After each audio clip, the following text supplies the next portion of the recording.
Good evening.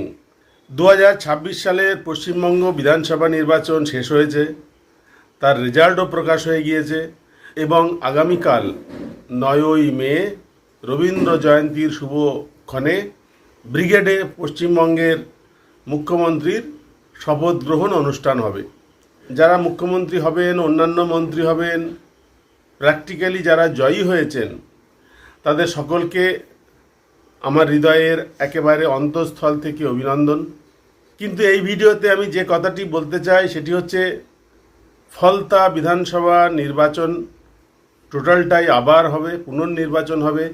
তার দিনক্ষণও ঘোষণা হয়েছে 21শে মে এবং ফল ঘোষণা হবে 24শে মে, যতটুকু আমি স্মরণ করতে পারি।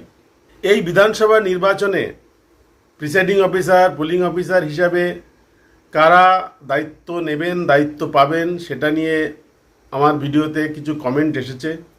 প্রার্থী কারা হবেন সেটা নিয়েও কমেন্ট এসেছে। আমি যতটুকু বুঝি ততটুকুই বলছি। প্রথম নির্বাচনে যারা প্রার্থী ছিলেন তারাই প্রার্থী হবেন, নতুন করে কেউ প্রার্থী হবেন না। নতুন করে প্রার্থী এর নমিনেশন এগুলো হবে না। পুনর্নির্বাচন মানে সেইটা যারা ছিল তারাই। প্রিসাইডিং অফিসার হিসেবে দায়িত্ব কারা পাবেন? যারা আগেরবার ডিউটি করেছেন তারা, তেমন কোনো কথা নেই, নতুন লোকই হবেন সাধারণত। তবে পুরনো যারা ডিউটি করেছেন তাদের মধ্যে থেকে কেউ কেউ হয়তো ডিউটি পাবেন। এদের ট্রেনিংও হয়তো হবে, 3 দিন ট্রেনিং না হলেও একদিন তো অবশ্যই হবে। এছাড়াও আরও দুটো কেন্দ্র রয়েছে, রেজিনগর এবং নওদা, আর আরেকটা কেন্দ্র রয়েছে ভবানীপুর এবং নন্দীগ্রাম।